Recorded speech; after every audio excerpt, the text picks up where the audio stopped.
بسم اللہ الرحمن الرحیم، السلام علیکم۔ ہم آج کا سبق شروع کریں گے سورہ مائدہ کے آغاز سے۔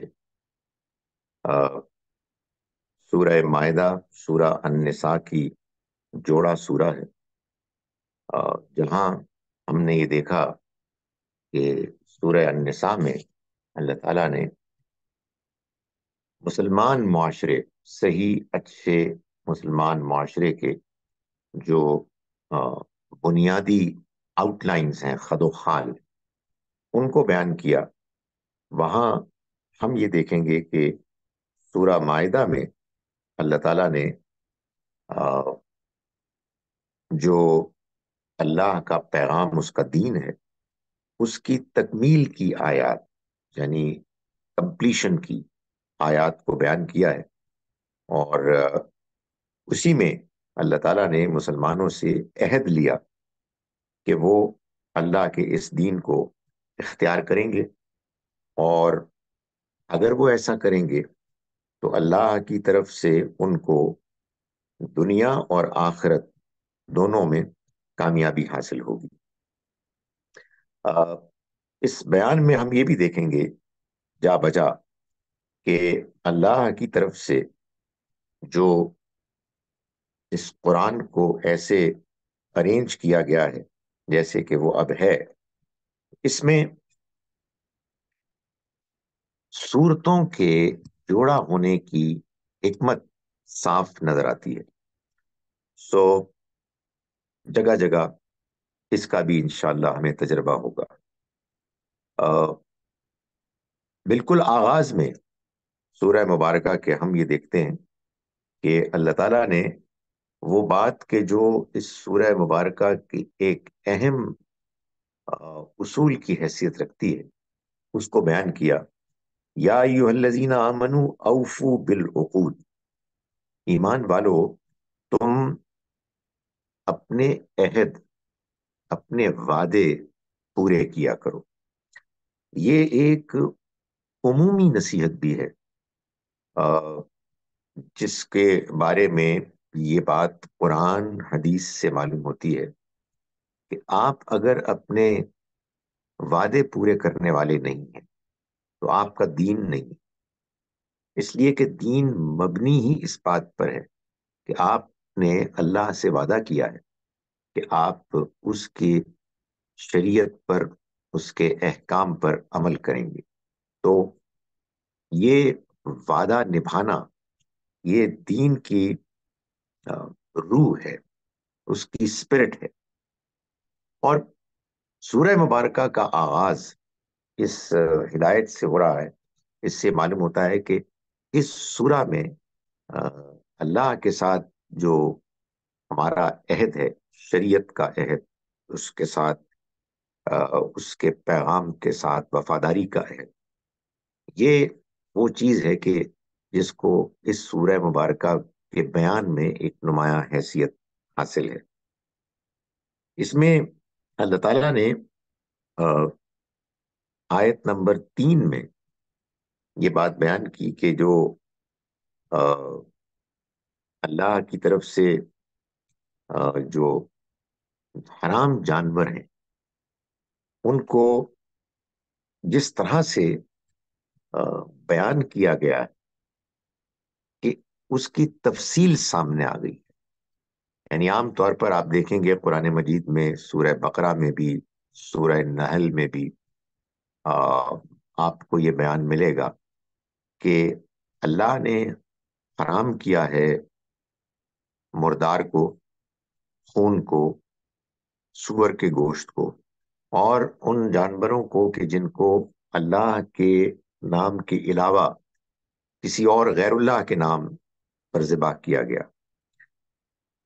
یہاں ہم اس پر مزید تفصیل دیکھتے ہیں کہ جس میں یہ بات بیان کی گئی ہے کہ اگر مردار کو حرام کیا ہے تو پھر کیا وہ بھی مردار ہے کہ جو گر کے مر گیا؟ وہ بھی ہے کہ جس کو کسی دوسرے جانور نے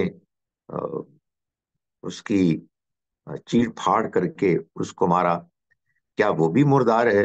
کہ جو اوپر سے گر کے مرا، کسی چوٹ سے مرا، وغیرہ وغیرہ. کہنے کا مقصد یہ ہے کہ یہ ساری تفصیلات جو بیان ہوئی ہیں، ان تفصیلات کے بیان کرنے کا مقصد یہ ہے کہ آ، بات آخری حد تک واضح کر دی جائے. اور اس واضح کرنے کے بعد اللہ تعالیٰ نے اسی آیہ مبارکہ میں یہ بات بیان فرمائی کہ الیوم اکملت لکم دینکم، آج کے دن میں نے تمہارے لیے تمہارا دین مکمل کر دیا. یعنی جو دین میرے پیش نظر تم کو دینا تھا، وہ دین میں تم کو دے چکا. شریعت کو اس کی آخری شکل میں نے تم کو پہنچا دیا. وَأَتْمَمْتُ عَلَيْكُمْ نعمتی، اور یوں میں نے تم پر اپنی نعمت تمام کر دی. نعمت اصل میں اللہ کی طرف سے اس چیز کو کہا گیا ہے کہ ہم کو اس دنیا میں جو اللہ کی نعمتیں ملی ہیں، چاہے وہ مادی ہیں، چاہے وہ عقلی ہیں، وہ اپنی جگہ پر بہترین ہیں، لیکن وہ نامکمل ہیں. اس لیے کہ بعض سوالات ہیں کہ جن کے جوابات ہمارے پاس نہیں ہیں، اور ان جوابات کو اللہ تعالیٰ اپنے شریعت کے، اپنے پیغام کے ذریعے ہم تک پہنچاتا ہے. جب وہ پیغام اس نے دے دیا تو گویا کہ بات مکمل ہو گئی. یعنی جس کو کہتے ہیں نا کہ آئسنگ آن دا کیک، آخری حد تک بات واضح ہو گئی. اور اللہ تعالیٰ نے فرمایا کہ میں نے تم پر اپنی نعمت تمام کی. وَرَضِيتُ لَكُمُ الْإِسْلَامَ دِينًا، اور میں اسلام کو دین کی حیثیت سے تم کو دے کر میں راضی ہو گیا. تو بات یوں اللہ تعالیٰ نے بیان فرمائی اور یہ بتا دیا گویا کہ یہ اب اختتام کی سورہ، اختتام کی آیات ہیں. بات اب مکمل ہو چکی ہے. اس کے بعد ہم دیکھتے ہیں کہ اسی تکمیل میں شریعت کی ایک اور پہلو بھی ہے، اور وہ ہے کہ جو آیت نمبر 6 میں بیان کیا گیا کہ اللہ تعالیٰ نے نماز کے اہتمام کے لیے جو قرآن میں بار بار حکم دیا گیا ہے، اس میں یہ شرط تو ہم جانتے ہیں کہ موجود ہے کہ ہم وضو کے بغیر نماز نہیں پڑھ سکتے. وضو کرنے میں بعض اوقات مشکل ہوتی ہے، تو اللہ تعالیٰ نے اس کے لیے تیمم کو بیان کیا تاکہ وہ ساری بات سامنے آ جائے کہ ہمیں نماز میں جو اہتمام کرنا ہے، اس اہتمام کے راستے میں اگر کوئی رکاوٹ ہے، کوئی مشکل ہے، تو اس کے لیے اللہ کی طرف سے وہ آسانی بیان ہو گئی، جس کے بعد معلوم ہوتا ہے کہ بات مکمل ہو گئی. کیونکہ یہ بات ہمیں معلوم ہے کہ دین اللہ تعالیٰ کی طرف سے قرآن کی شکل میں ایسے ہم کو ملا ہے کہ وہ ایک ہی وقت میں سارا دین نہیں اترا، بلکہ اس میں آہستہ آہستہ اللہ تعالیٰ کی جانب سے مختلف اس کے احکام ملے. مگر اس سورہ مبارکہ میں احکام کے بعض وہ پہلو کے جو بیان ہوئے ہیں، وہ دین کی تکمیل، اس کی کمپلیشن کی طرف واضح اشارہ کرتے ہیں. یعنی اب اس پر مزید کوئی بات بتانے کی ضرورت نہیں ہے. آیت نمبر 8 میں جو بات بیان ہوئی ہے وہ بات ہے کہ جو اس سے پچھلی سورہ، سورہ نساء، جو اس سورہ مبارکہ کی جوڑا سورہ ہے، اس کی آیت نمبر 135 میں بھی بیان ہوئی ہے، لیکن ایک اہم فرق کے ساتھ. دونوں کے آغاز میں جو بات ہے وہ الفاظ کے ذرا سے فرق کے ساتھ یوں بیان ہوئی ہے. یہاں یا ایھا الذین آمنوا، اے وہ لوگ جو ایمان لائے، کونوا قوامین للہ شہداء بالقسط، تم انصاف کے علم بردار بنو، انصاف کے چیمپئنز بنو، اس پر عمل کرنے والے اور اس کا ایسا مظاہرہ پیش کرنے والے کہ لوگ تم کو دیکھ کے یہ جانیں کہ انصاف کیا ہوتا ہے، سو اس کو بیان کیا گیا۔ سورہ نساء میں انٹرسٹنگلی جو بات بیان کی گئی تھی وہ یہ تھی کہ آ، تم انصاف کرو اور اللہ کے گواہ بن کے دنیا کے سامنے انصاف کی گواہی دو، اگرچہ کہ ولو علی انفسکم، اس کی زد تمہارے اپنے مفادات پر پڑے، ابل والدین یا والدین کے مفادات پر پڑے، والاقربین یا رشتہ داروں کے مفادات پر پڑے، تمہیں بہرحال انصاف کرنا ہے، یہ قرآن کا حکم ہے۔ اس آیہ مبارکہ میں انصاف کرنے کے راستے میں جو دوسری بڑی رکاوٹ ہے اس کو بیان کیا ہے۔ یعنی رکاوٹیں عام طور پر دو ہی ہوتی ہیں، آپ انصاف کرنے کے لیے انصاف کی کرسی پر بیٹھے ہیں اور آپ کے اپنے ذاتی مفادات ہیں یا آپ کے رشتہ داروں کے مفادات ہیں، آپ کے دوستوں کے مفادات ہیں، تو آپ کو یہ مفادات انصاف کرنے سے روکتے ہیں۔ ایک دوسری وجہ کیا ہوتی ہے کہ آپ کی کسی سے دشمنی ہے، آپ کہتے ہیں میں اس کی ایسی کی تیسی کر دوں، میں نے نہیں انصاف کرتا، تو یہ ایک دوسری وجہ ہوتی ہے کہ آدمی انصاف کے راستے میں محسوس کرتا ہے کہ اس کی انا، اس کی ایگو اس کو روک رہی ہے اور کسی کی دشمنی ہے جو اس کے اوپر سوار ہے۔ یہاں اس کو بیان کیا گیا کہ ایمان والو کونوا قوامین للہ شہداء بالقسط ولا یجرمنکم شنآن قوم علی اللہ تعدلوا، اور دیکھو تمہیں کسی قوم کی دشمنی اس بات پر نہ ابھارے کہ تم انصاف نہیں کرو گے، انصاف کرو، وہ اقرب للتقوی، یہی تقوی کے قریب ترین چیز ہے، تقوی کے قریب ترین ہے۔ یعنی مطلب یہ ہے کہ تقوی تو ایک احساس کا نام ہے نا، آپ کے اندر اللہ کی موجودگی کا احساس ہو، خدا خوفی ہو، یہ احساس خود نہیں پیدا ہوتا کہ آپ کوئی ایکسرسائز کریں اور اس سے آپ کو احساس پیدا ہو جائے گا، یہ احساس اللہ کی طرف سے پیدا ہوتا ہے۔ اور اللہ تعالیٰ نے فرمایا کہ اگر تم انصاف کرو گے تو تم تقوی کے بہت قریب آ جاؤ گے، پھر اللہ کی طرف سے تمہیں تقوی ملنے کا امکان بہت بڑھ جائے گا۔ اس کے بعد ہم دیکھتے ہیں آیت نمبر 12 اور 13 میں اللہ تعالیٰ نے یہ بتایا کہ کس طرح سے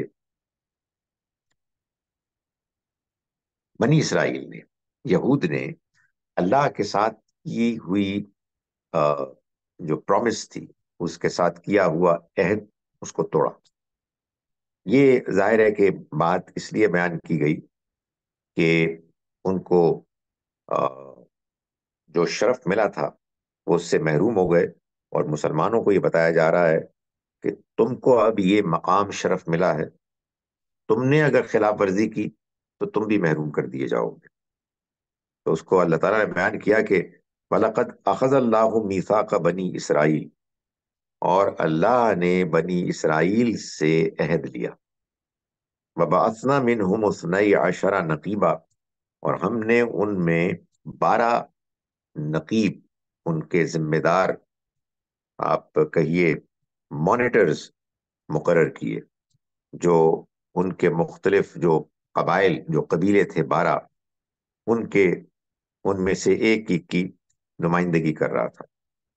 تو یہ جو ان کے سردار تھے، جو ان کے نمائندے تھے، ان کو مقرر کر کے فرمایا وقال اللہ انی معکم، دیکھو میں تمہارے ساتھ ہوں، اگر تم نے نماز کا اہتمام کیا اور تم زکوٰۃ دیتے رہے اور تم میرے رسولوں پر ایمان لائے اور تم نے ان کی تعظیم کی اور تم نے اللہ کو قرض دیا، بہترین قرض، تو میں لازماً تم سے تمہاری برائیوں کو دور کر دوں گا، اور میں لازماً تم کو ایسے باغات میں داخل کروں گا کہ جس کے نیچے نہریں بہتی ہوں گی۔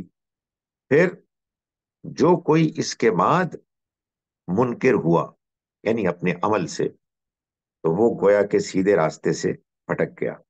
اس کے بعد آیت نمبر 13 میں فرمایا کہ فَبِمَا نَقْضِهِمْ مِيثَاقَهُمْ، ان کے عہد کو توڑنے کی وجہ سے، لعناہم، ہم نے ان پر لعنت کر دی، وجعلنا قلوبہم قاسیہ، اور ہم نے ان کے دلوں کو سخت کر دیا۔ یہ انسان کے لیے دنیا میں سب سے بڑی محرومی کہ انسان کا دل سخت ہو جائے اور وہ صحیح اور غلط میں، حق اور باطل میں، انصاف اور ناانصافی میں فرق کرنا ہی بھول جائے، محروم ہو جائے. سو اللہ نے فرمایا کہ جو لوگ اللہ سے کیے ہوئے عہد کو توڑتے ہیں ان کا پھر یہ انجام ہوتا ہے.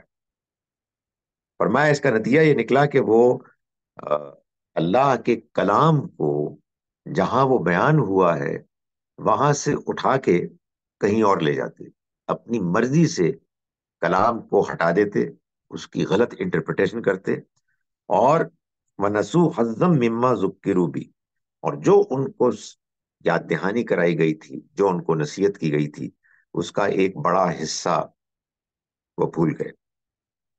اس کے بعد آئیے آیت نمبر 18 میں، جس میں اللہ تعالیٰ نے یہود و نصارہ کی ایک غلط فہمی دور کی، اور اسی کے ساتھ ساتھ مسلمانوں کی بھی وہی غلط فہمی دور کی. یہ ایک بڑا مسئلہ ہے مسلمانوں کے ساتھ کہ ہم قرآن پڑھتے ہیں، لیکن اس قرآن کے پڑھنے میں ہم اپنے آپ کو پلیس نہیں کرتے کہ ہم قرآن کی روشنی میں اپنے بارے میں جائزہ لیں، تنقیدی، کہ ہماری اصلاح ہو اور ہم جانیں کہ کیا ہم قرآن کے مطابق صحیح رویہ اختیار کر رہے ہیں یا نہیں کر رہے. فرمایا کہ وقالت الیہود والنصارى، اور یہود و نصارہ نے کہا، نحن ابناء اللہ و احباؤ، ہم اللہ کے بیٹے اور اس کے چہیتے. بالکل وہی جو آپ مسلمان بھی سمجھتے ہیں کہ ہیں ہم اللہ کے فیورٹس. میں نے اتنے مقررین کو سنا ہے اور کانفیڈنس دلاتے ہیں، یو آر دا بیسٹ، آپ ہیں جو چیمپئنز ہیں. اس کے جواب میں اللہ تعالیٰ نے فرمایا، اس کے جواب میں اللہ تعالیٰ یہ بھی فرما سکتا تھا کہ نہیں تم نہیں ہو، یہ جو میرے نئے لوگ ہیں نا، امتی، یہ ہیں. اللہ تعالیٰ نے وہ جواب فرمایا، وہ جواب اللہ تعالیٰ ہی دے سکتے ہیں. اللہ تعالیٰ نے فرمایا کہ قل، ان سے پوچھو، ان سے پوچھو، اگر یہ سمجھتے ہیں کہ وہ میرے چہیتے فیورٹس ہیں، فَلِمَ يُعَذِّبُكُمْ بِذُنُوبِكُمْ، پھر وہ تمہارے جرائم پر تم کو سزا کیوں دیتا رہا، پھر تمہارے اوپر یہ آفتیں کیوں آ رہی ہیں، پھر تم دنیا میں ذلیل کیوں ہو رہے ہو، پھر دوسرے اغیار تم کو نیست و نابود کرنے میں کیوں کامیاب ہوتے ہیں. اگر اللہ کہ تم چہیتے ہوتے تو یہ ہو سکتا تھا کہ تم کو تباہی آئے، بربادی آ جائے ان لوگوں کے ہاتھوں جن کو تم سمجھتے ہو کہ وہ اللہ نے ان کو مسترد کر دیا ہے، اور اللہ تعالیٰ کچھ بھی نہ کرے. اپنے آپ کو دھوکہ مت دو. سو یہ بات تو ان کو بھی کہی گئی اور یہ بات مسلمانوں کو بھی کہی گئی. اس کے بعد پھر اللہ تعالیٰ نے آیت نمبر 20 سے آگے حضرت موسیٰ علیہ السلام کا وہ واقعہ بیان کیا کہ جس واقعے میں، ان کے داستان کے جس حصے میں یہ بات واضح ہوتی ہے کہ ان کے لوگوں نے عہد شکنی کی، کیونکہ یہ سورہ مبارکہ ہے ہی عہد اور اس کی پابندی کے بارے میں. تو ان کی عہد شکنی کا ذکر کیا گیا اور پھر اس کا انجام بیان کیا گیا کہ اس کے نتیجے میں کیا ہوا.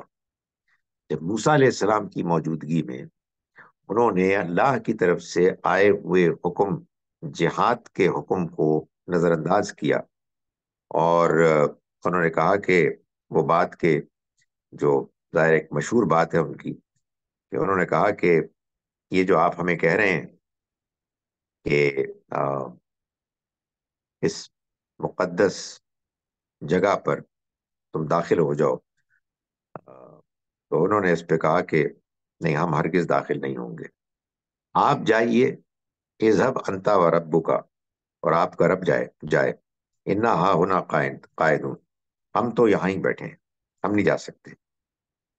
سو یہ ان کا جواب تھا، اور جس کے نتیجے میں ان کو اللہ تعالیٰ نے پھر وہ سزا دی جس سزا کو یہاں آخر میں بیان کیا گیا اور فرمایا کہ قال فإنها محرمۃ علیہم 40 سنہ، یہ سرزمین کے جو اللہ نے تمہارے لیے لکھی ہوئی تھی، طے کی ہوئی تھی، اب یہ 40 برس کے لیے تم پر حرام کر دی گئی ہے۔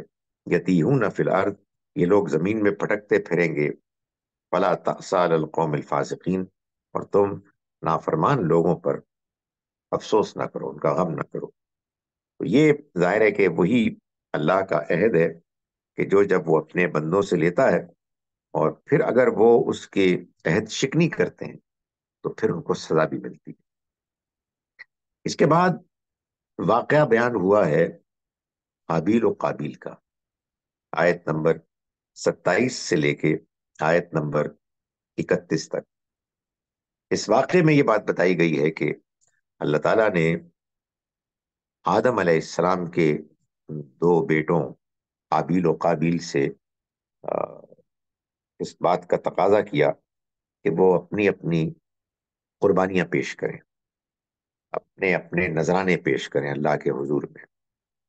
تو جبکہ حابیل کا نذرانہ قبول ہو گیا، قابیل کا قبول نہیں ہوا، اور قابیل نے حابیل کو قتل کر دیا۔ اس کی تفصیلات اور بھی ہیں، لیکن اس کو یہاں جو بیان کیا گیا وہ خاص طور پر اس لیے کہ اب یہی معاملہ ایک اور انداز میں یہود نے کیا، کہ یہود کی عہد شکنیوں کی داستان تھی، ان کے غلط رویے تھے، جس کے نتیجے میں ان کو اللہ نے ان کے اس مقام سے محروم کر دیا جو ایک عرصے تک ان کو حاصل تھا، اور بنی اسرائیل کی جگہ وہ مقام بنی اسماعیل کو حاصل ہو گیا۔ اس کے نتیجے میں بنی اسرائیل نے وہی کیا کہ جو قابیل نے کیا، اور کیوں کیا؟ حسد کی وجہ سے۔ اللہ تعالیٰ نے اس داستان کو بیان کر کے یہود کو یہ بتایا کہ تم اسی مرض میں مبتلا ہو، تم اسی جرم کے مرتکب ہو کہ جو قابیل کا مرض تھا، قابیل کا جرم تھا۔ ظاہر ہے کہ یہ ان کے لیے موقع تھا کہ وہ اپنی اصلاح کریں اور اپنے رویے کو درست کریں، مگر ان میں سے بہت سو نے ایسا نہیں کیا۔ آیت نمبر 32 میں اللہ تعالیٰ نے اس داستان کو بیان کرنے کے بعد، جس میں کہ انسانیت کا پہلا قتل بیان کیا گیا ہے جو کہ قابیل نے حابیل کا کیا اور اپنے بھائی کا، اللہ تعالیٰ نے اس کو بتایا کہ یہ جو قتل تھا یہ گویا کہ پوری انسانیت کا قتل تھا، اور اسی طرح سے جب کبھی بھی کوئی قتل کرے گا تو وہ پوری انسانیت کو قتل کرے گا۔ حابیل قابیل کے بھائی تھے، پوری دنیا کے انسان اسی طرح سے اسی خاندان کے فرد ہیں۔ اس میں اگر کوئی کسی دوسرے کی جان لے گا تو یہ ایسے ہی ہے جیسے کہ اس نے پوری انسانیت کو ختم کر دیا۔ تو فرمایا کہ من اجل ذالک، اس وجہ سے، یعنی یہ واقعہ ہے، اس کے پس منظر کو سامنے رکھتے ہوئے کتبنا علی بنی اسرائیل، ہم نے بنی اسرائیل پر یہ چیز لکھ دی، یعنی اس کو فرض کر دیا کہ انہ من قتل نفسا بغیر نفس او فساد فی الارض فکانما قتل الناس جميعا، کہ جس نے کسی ایک نفس کو، جان کو قتل کیا بغیر اس کے کہ اس نے کسی کو قتل کیا تھا، یا بغیر اس کے کہ اس نے فساد مچایا تھا زمین میں، فکانما قتل الناس جميعا، اس نے گویا کہ پوری انسانیت کو قتل کر دیا۔ فمن احیاہا، اور جس نے اس کو زندہ کیا، یعنی اس کو بچایا، جو جس کی زندگی خطرے میں تھی اور اس نے اس کو محفوظ کیا، تو فکانما احیا الناس جميعا، یہ اس کا بچانا ایسے ہے گویا کہ اس نے پوری انسانیت کو بچا لیا۔ اس بات کو اللہ تعالیٰ نے بیان فرمایا اور پھر اگلی آیت میں، آیت نمبر 33 میں یہ بات بیان کی، یعنی یہ شریعت کا حکم، انما جزاء الذین یحاربون اللہ ورسولہ ویسعون فی الارض فسادا، کہ وہ لوگ کہ جو اللہ اور اس کے رسول سے بغاوت کرتے اور ملک میں، زمین میں فساد برپا کرتے ہیں، تو اس کے لیے سرگرم ہوتے ہیں۔ فساد برپا کرنا مطلب یہ ہے کہ عام لوگوں کی جان، ان کا مال، ان کی آبرو ان کے غلط طور طریقوں اور فسادی رویوں کے نتیجے میں خطرے میں پڑ جاتے، جنوں دہشت پھیل جاتی ہے، لوگوں کی جان، لوگوں کا مال، لوگوں کی آبرو، قاتل، ڈاکو، ریپس وارا، یہ اور اسی طرح کی چیزیں پھیلانے والے، ان کی سزا اس کے سوا کچھ نہیں ہے کہ ان یقتلوا، کہ انہیں عبرتناک طریقے سے قتل کر دیا جائے، او یصلبوا، یا یہ کہ انہیں سولی پر لٹکا دیا جائے، او تقطع ایدیہم وارجلہم من خلاف، یا ان کے ہاتھ اور ان کے پاؤں بے ترتیب کاٹ دیے جائیں، او ینفوا من الارض، یا ملک سے باہر نکال دیے جائیں۔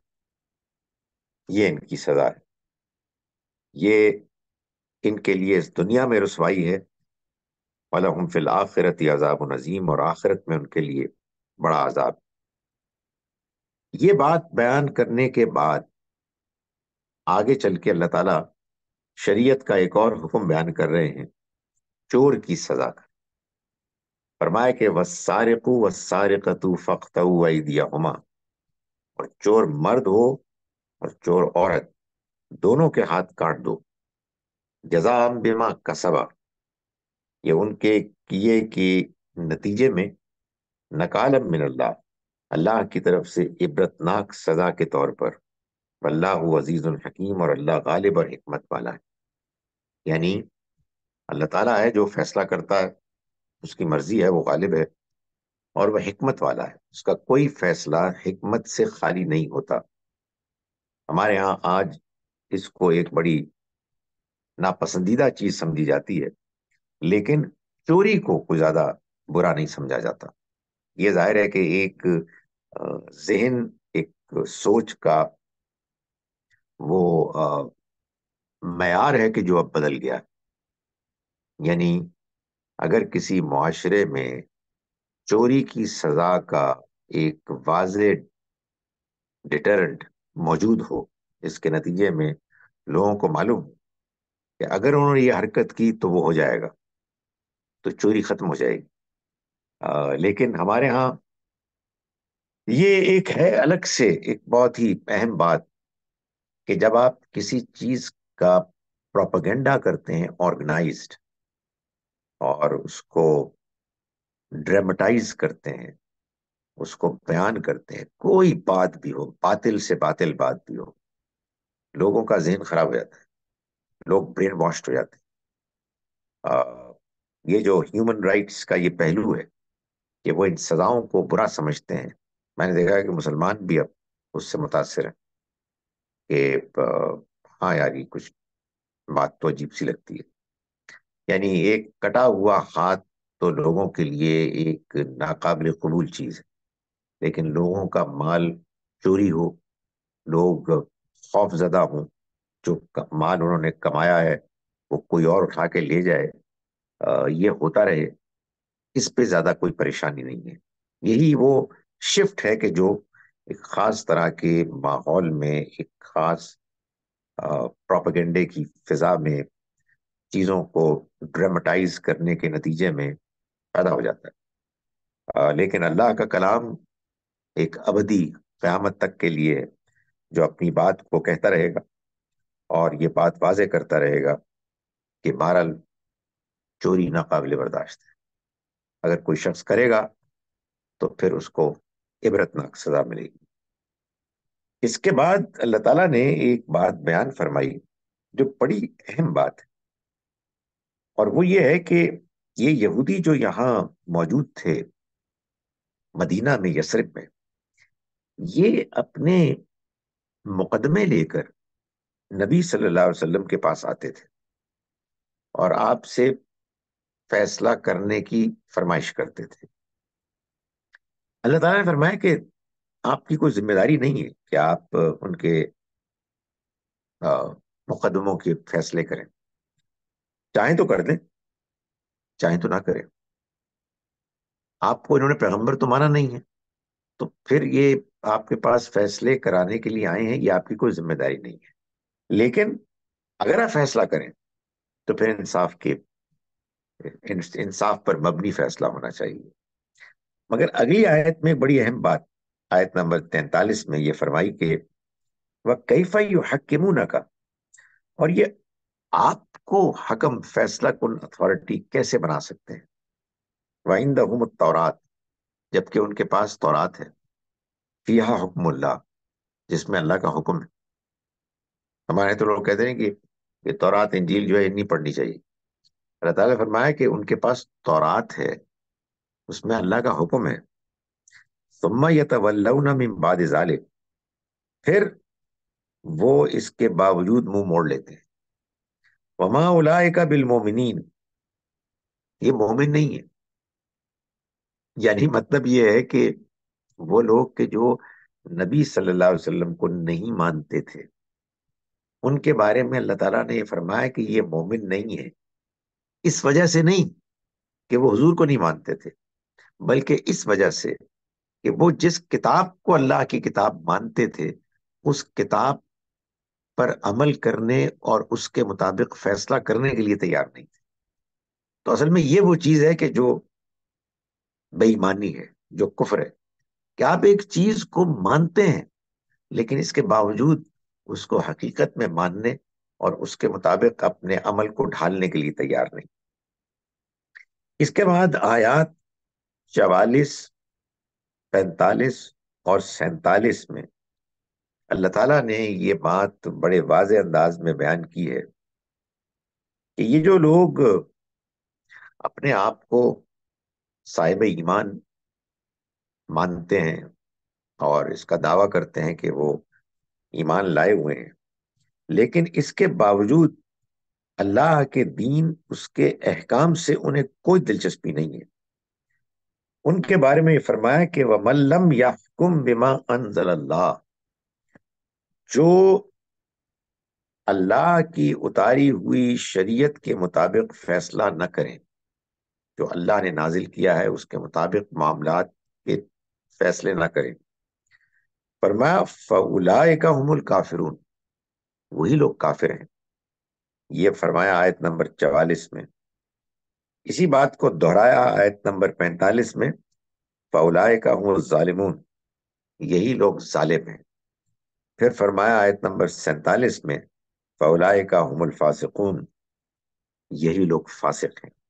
یعنی معلوم یہ ہوا کہ یہ نہیں ہو سکتا کہ آپ کے پاس اللہ کا کلام موجود ہے، آپ اس کو مان رہے ہیں کہ اللہ کا کلام ہے، لیکن اس کو یہ حیثیت دینے کے لیے آپ تیار نہیں ہیں کہ آ، وہ آپ کے فیصلے کرے۔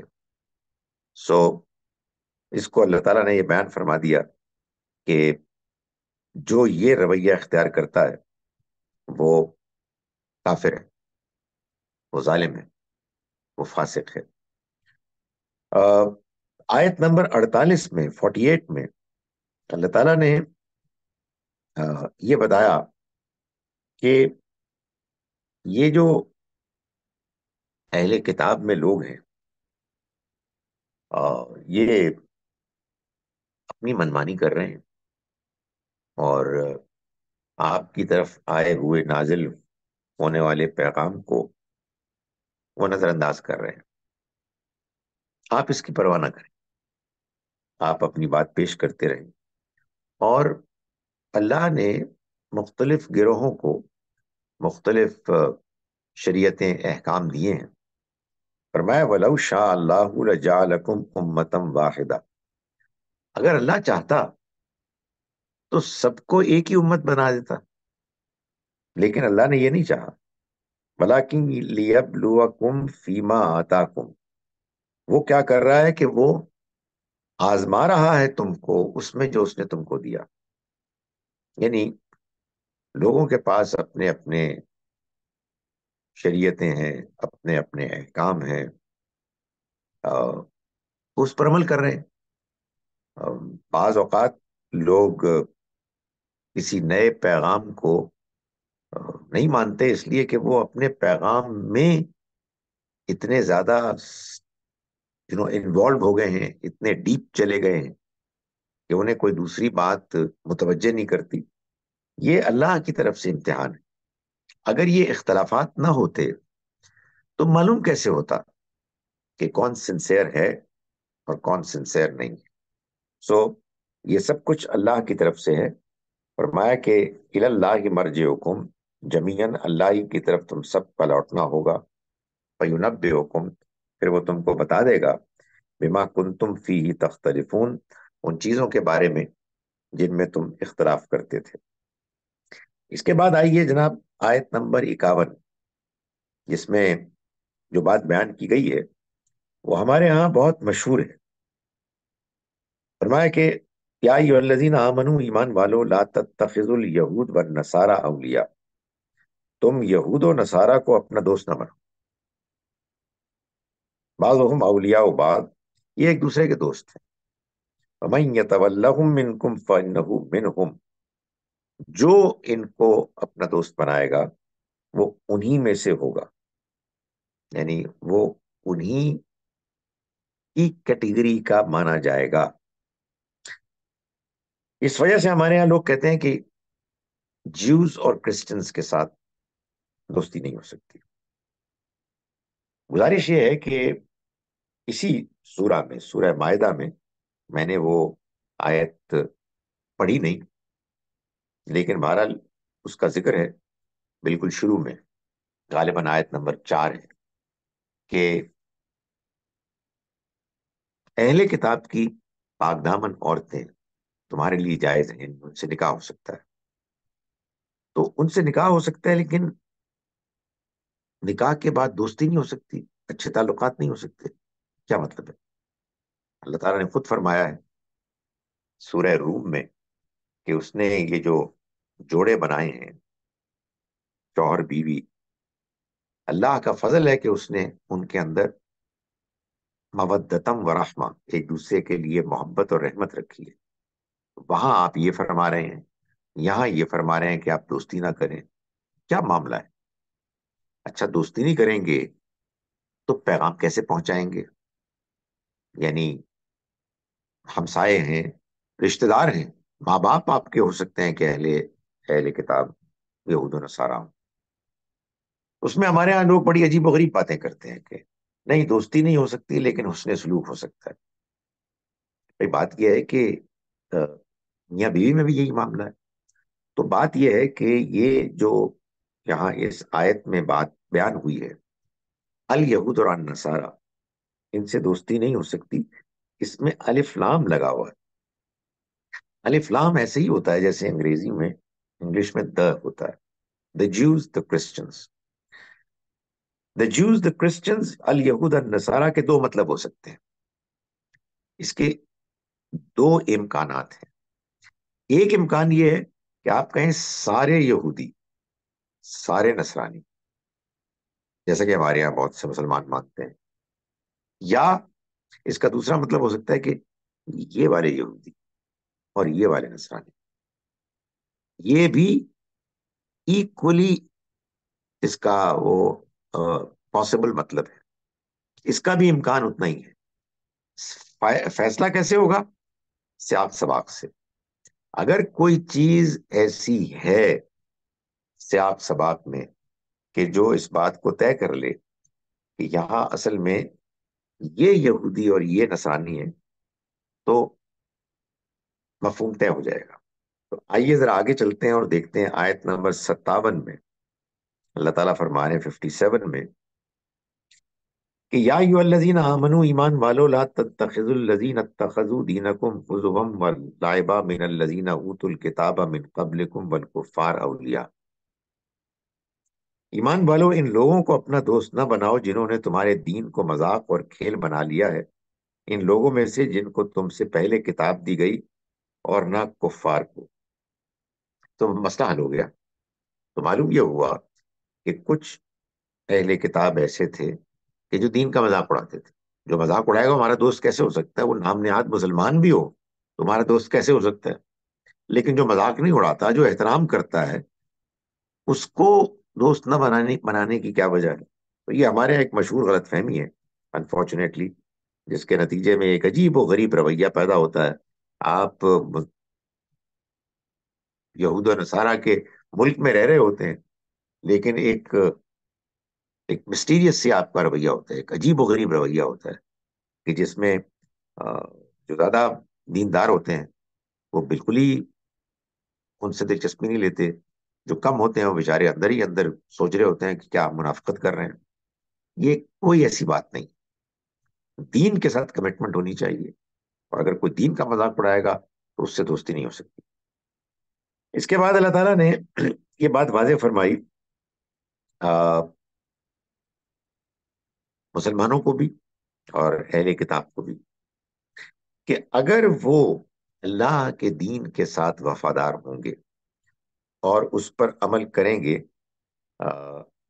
جیسا کہ عمل کرنے کا حق ہے، ایک بڑی تعداد میں، یعنی اچھے لوگ تھوڑی تعداد میں تو ہوتے ہی ہیں، لیکن اگر معاشرہ نمایاں طور پر ایسا کرے گا تو یہ اللہ کا وعدہ ہے کہ اس دنیا میں بھی اللہ تعالیٰ ایسے ایسے لوگوں کو، ایسے مسلمانوں کو، مسلمانوں کے معاشرے کو سرخرو کرے گا، مادی معاشی ترقی دے گا۔ فرمایا وَلَوْ أَنَّهُمْ أَنَّ أَهْلَ الْكِتَابِ آمَنُوا، سوری، وَلَوْ أَنَّهُمْ، آیت نمبر 66، 66، وَلَوْ أَنَّهُمْ أَقَامُوا التَّوْرَاةَ وَالْإِنْجِيلَ وَمَا أُنزِلَ إِلَيْهِمْ مِنْ رَبِّهِمْ، اور اگر یہ یعنی اہل کتاب تورات اور انجیل اور جو ان کی طرف ان کے رب کی جانب سے نازل ہوا، وہ اس پر قائم رہتے، تو لَأَكَلُوا مِنْ فَوْقِهِمْ، تو وہ کھاتے اپنے اوپر سے بھی، وَمِنْ تَحْتِ أَرْجُلِهِمْ، اور اپنے پیروں کے نیچے سے بھی، یعنی اوپر سے بھی اللہ کی طرف سے برکتیں، بارش، فراوانی نازل ہوتی، زمین بھی خزانے اگلتی، اور انہیں معاشی خوشحالی ہوتی۔ یہ دنیا میں بھی ان لوگوں کے لیے خوشخبری ہے جن کے پاس اللہ کا دین ہے، اور وہ اس دین پر خلوص کے ساتھ پورے معاشرے کے لیول پر عمل کرتے ہیں، اس کا احترام کرتے ہیں۔ اور یہ ظاہر ہے کہ سب کے لیے نہیں ہے، لیکن بہرحال معاشرہ ان جنرل اگر صحیح ڈگر پر ہے تو اللہ کی مدد لازماً آئے گی، اور اگر نہیں ہے تو نہیں آئے گی۔ اس کے بعد آیت نمبر 77، 77 میں اللہ تعالیٰ نے یہ واضح فرمایا کہ یہ جو دین کے تصورات اور اعمال میں بگاڑ پیدا ہوتا ہے، نئے نئے عجیب و غریب تصورات پیدا ہو جاتے ہیں، جو صحیح دینی رویہ ہے وہ ختم ہو جاتا ہے۔ اس کی ایک بڑی وجہ یہ ہوتی ہے کہ لوگ دین میں مبالغہ کرتے ہیں، ایگزیجریٹ کرتے ہیں۔ فرمایا قل یا اہل الکتاب، اے اہل کتاب، آپ کہیے اہل کتاب، لا تغلو فی دینکم غیر الحق، تم دین میں بغیر کسی حق کے ناجائز طریقے سے غلو مت کرو، یعنی مبالغہ مت کرو، ایگزیجریٹ مت کرو۔ لیکن جناب کیا کیجئے، معلوم ہوتا ہے کہ مذہبی ذہن سم ہاؤ ایگزیجریٹ کرنے ہی کو پسند کرتا ہے۔ جو بات جتنی ہے اس سے بڑھا دیتا ہے، اس کا نتیجہ یہ نکلتا ہے کہ جو ایک بیلنسڈ ایک سٹرکچر ہے، اسٹینڈنگ پریزنٹیشن ہے دین کی، وہ درہم برہم ہو جاتی ہے، اور مبالغہ وہ پاپولر ہوتا ہے۔ Exaggeration sells. آپ اگر کوئی معقول بات کریں، آپ کوئی بیلنس بات کریں، تو وہ ہے تو بورنگ سی بات ہے. اس کی وجہ یہ ہے کہ انسانوں کا مزاج، ان کا ٹیسٹ بگڑ جاتا ہے، تو لوگوں کو پسند نہیں آتی بات. اب ایک مثال ہے کہ آپ دیکھیں کہ کوئی مشکل ہے اس بات کو سمجھنے میں کہ قرآن اور حدیث کا کیا تعلق ہے. قرآن اصل ہے، حدیث اس کے نیچے ہے. حدیث ایک فٹ نوٹ ہے، حدیث صرف ایک وضاحت ہے، قرآن اللہ کا کلام ہے. لیکن ہمارے یہاں بالکل الٹ ہو گیا، اس لیے کہ وہ حدیث کو ثابت کرنے، اس کی اہمیت کو بیان کرنے میں اتنا مبالغہ ہوا، اتنا مبالغہ ہوا کہ قرآن مجید کو اب پیش کرنا پڑتا ہے کہ بھائی یہ اللہ کی کتاب ہے، خدا کے واسطے اس کو بھی پڑھ لو، اس کو بھی سیریس لو. یہ مبالغہ ہے، ایگزیجریشن. چنانچہ یہ بات اللہ تعالیٰ نے اہل کتاب کو کہی، خاص طور پر اس لیے کہ انہوں نے جو مبالغے کی حد کی وہ یہ تھی کہ مسیح علیہ السلام کو اللہ کا بیٹا بنا دی. اس سے تو کم پہ یعنی تسلی نہیں ہوتی. یعنی اتنی تعریف، اتنی زیادہ ان کے مقام کا بیان کہ ان کو اللہ کا بیٹا بنا دیا. تو ہمارے یہاں لوگوں نے کہا جی کہ ہم کوئی کم ہے. ہم نے کہا جی کہ ہمارے پیغمبر کے لیے تو اصل میں ساری کائنات بنی ہے. مقابلے بازی ہوتی ہے. انہوں نے اگر کرسمس مناتے ہیں تو ہم بھی عید میلاد النبی منائیں گے وغیرہ وغیرہ. تو یہ کیا مشکل ہے؟ یعنی یہ دین ہے؟ یہ تو اصل میں آپ اپنی منمانی کر رہے ہیں، اپنی خواہشات کو دین بنا رہے ہیں، which is so very unfortunate. یہی مبالغہ ہے، جیسا کہ میں نے گزارش کی، جس نے حدیث کو قرآن کے اوپر کھڑا کر دیا. اس کے بعد آئیے جناب آیت نمبر 83 میں، جس میں اللہ تعالیٰ یہ بتا رہے ہیں کہ سارے اہل کتاب ایک طرح کے نہیں. نصارہ میں سے بعض لوگ اتنے اچھے تھے کہ ان کو جب قرآن مجید پہنچا تو ان کی آنکھیں بھر آئیں اور وہ ایمان لے آئے. فرمایا وَإِذَا سَمِعُوا مَا أُنزِلَ إِلَى الرَّسُولِ، جب انہوں نے سنا اس پیغام کو کہ جو رسول پر نازل ہوا، تَرَىٰ أَعْيُنَهُمْ تَفِيضُ مِنَ الدَّمْعِ، تم دیکھو گے کہ ان کی آنکھیں، ان کی آنکھوں سے آنسو جاری ہو رہے ہیں. مما عرفوا من الحق، حق کے جاننے کے نتیجے میں، حق کو جیسا کہ انہوں نے پہچان لیا. یہ ہوتا ہے، اس میں کوئی شبہ نہیں کہ اگر آپ کو کہیں کوئی سچ نظر آ رہا ہو، جھوٹ کے، مبالغے کے، کھٹیا پن کے بیچ میں، تو آدمی کے جذبات نمایاں ہو جاتے ہیں. تو یہ ان لوگوں کا حال تھا.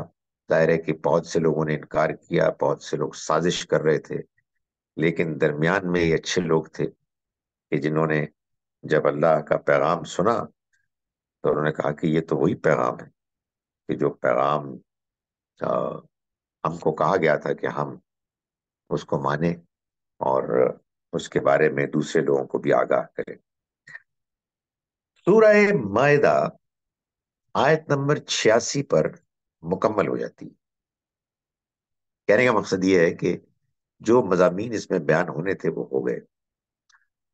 اب اس کے بعد کچھ سوالات ہیں، ان کے جوابات دیے گئے. یہ بالکل ایسے ہی ہوا ہے جیسا کہ آپ نے دیکھا کہ سورہ نساء میں مضمون 126 آیت پر مکمل ہو گیا، مگر سورہ 176 آیات پر مشتمل ہے. وہاں 4 سوالوں کے جواب دیے گئے کہ جو 126 آیت تک جو کچھ بیان ہوا تھا اس سے پیدا ہوتے تھے. سورہ مائدہ میں 86 آیت کے بعد آیت نمبر 120 تک سوالوں کے جواب ہیں. یہ اور پہلوؤں کے علاوہ ایک نمایاں پہلو ہے جس کی وجہ سے یہ دونوں صورتیں جوڑا ہے. یہی جوڑے ہوتے ہیں. یہ معاملہ قرآن مجید میں کہیں اور نہیں ہے کہ مضمون بیان ہوا، اور مضمون کے خاتمے کے بعد اب آپ کا یہ کوشچن آنسر سیشن ہے، یعنی جو بات بیان ہوئی ہے وہ بات اب پچھلی جو باتیں سورہ مبارکہ میں ہیں ان میں ان کا جواب ہے۔ تو دیکھیں، پہلی بات یہ ہے کہ یہ سوال پیدا ہوا کہ جب قرآن مجید نے حرام حلال کو بیان کیا تو پھر اس معاملے کا کیا ہوگا کہ آپ کوئی قسم کھا بیٹھتے ہیں اور ایسی چیز کو استعمال کرنے کے لیے کہ جو حرام ہے، اس قسم کا کیا کریں؟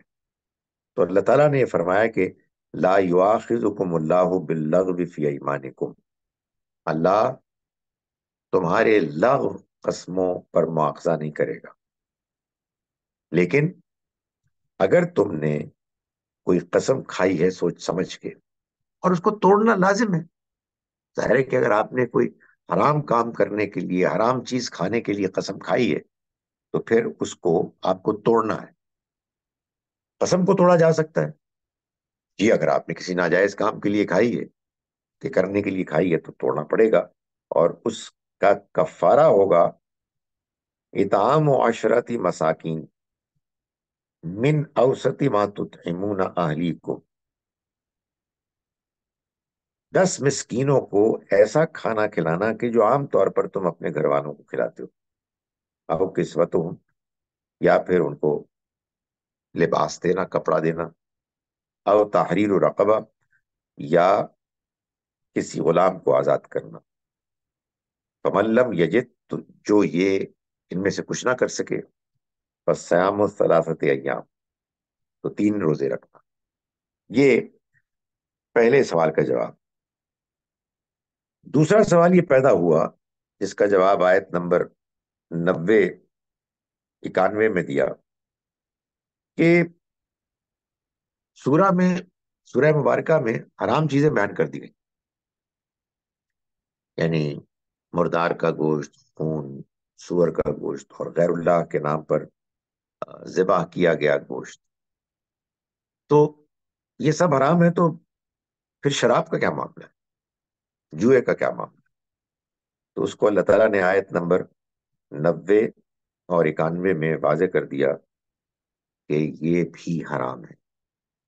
اس کو اس فہرست میں اس لیے بیان نہیں کیا گیا کہ یہ تو obviously حرام ہے، لیکن اگر کسی کو کوئی کنفیوژن ہے تو اس کو دور کر لے۔ اور آیت نمبر 91 میں فرمایا گیا کہ انما یرید الشیطان، شیطان تو بس یہ چاہتا ہے ان یوقع بینکم العداوۃ والبغضاء، کہ تمہیں شراب اور جوئے میں لگا کر تمہارے درمیان دشمنی اور بغضاء، کینہ پیدا کر دے، وَيَصُدَّكُمْ عَنْ ذِكْرِ اللَّهِ، اور تمہیں اللہ کے ذکر سے روکے، وعن الصلاۃ، اور نماز سے روکے، فَهَلْ أَنْتُمْ مُنْتَهُونَ، تو بتاؤ کیا اب بھی تم ان سے باز نہیں آؤ گے؟ یہ بڑی سخت بات ہے۔ ہمارے ہاں بعض لوگ یہ کہتے ہیں کہ دیکھیں حرام کہاں لکھا ہے؟ نہیں، کسی چیز کے ناجائز ہونے کے لیے لفظ حرام لکھا ہو یہ تو کوئی ضروری نہیں۔ اللہ کے چیزوں کو ناجائز کرنے کے لیے مختلف انداز بیان ہیں، اور یہ حرام والے انداز بیان سے زیادہ سخت ہے۔ کیا تم رکو گے نہیں؟ اب بھی نہیں رکو گے؟ یہ یوں ہوا۔ اس کے بعد جناب تیسرا سوال پیدا ہوا جس کا جواب اللہ تعالیٰ نے آیت نمبر 95 میں دیا کہ سورہ مبارکہ کے آغاز میں یہ بتایا گیا تھا کہ آپ نے جب آپ احرام کی حالت میں ہیں تو آپ شکار نہیں کر سکتے سوائے پانی کی جانوروں کا، مچھلی وغیرہ کا۔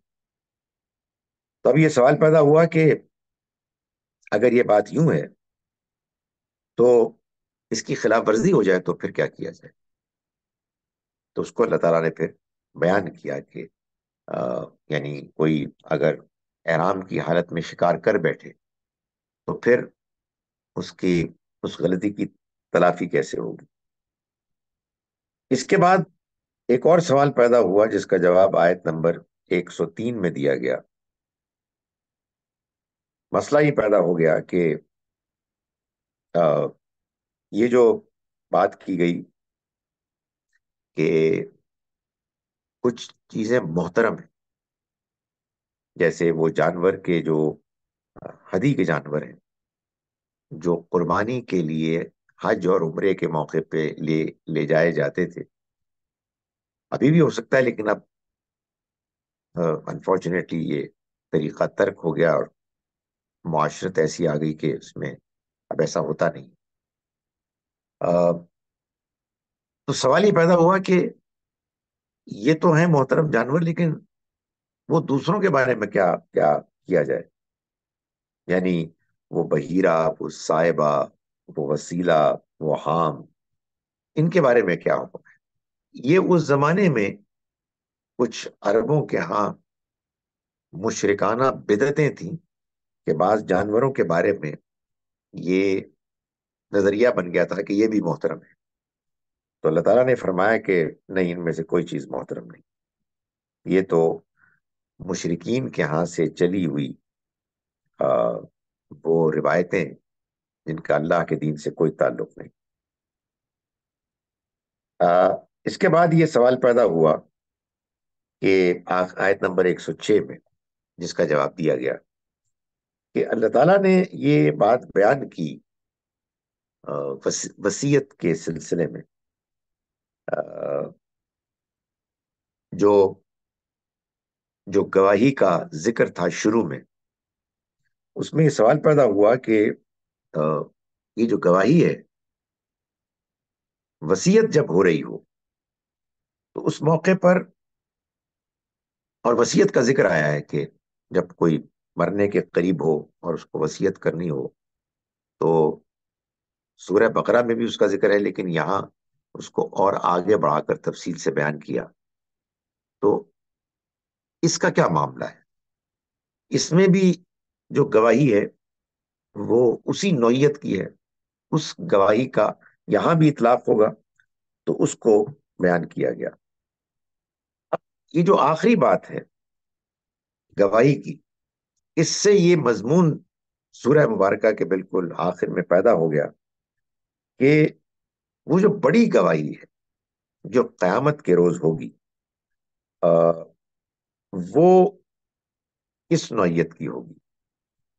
اس کو اللہ تعالیٰ نے بیان کیا اور پھر خاص طور پر نمایاں کر کے مسیح علیہ السلام کی گواہی کا ذکر کیا اور ان سے پوچھا کہ کیا تم نے اپنے لوگوں کو یہ کہا تھا کہ تم میرے بیٹے ہو اور تمہاری ماں بھی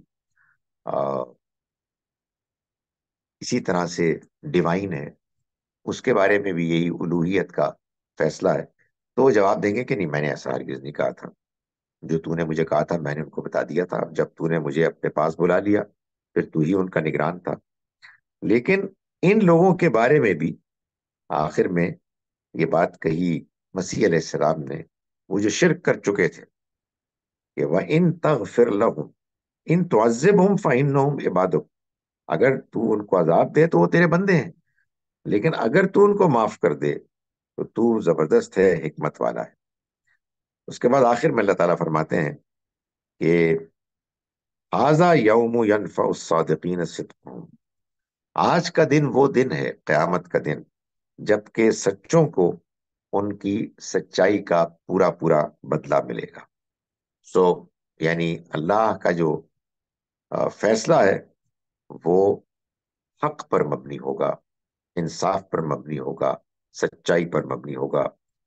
اور آخری آیت ہے للہ ملک السماوات والارض وما فیہن، آسمانوں اور زمین اور جو کچھ ہے، جو کچھ ان میں ہے، سب کی بادشاہی اللہ ہی کی ہے.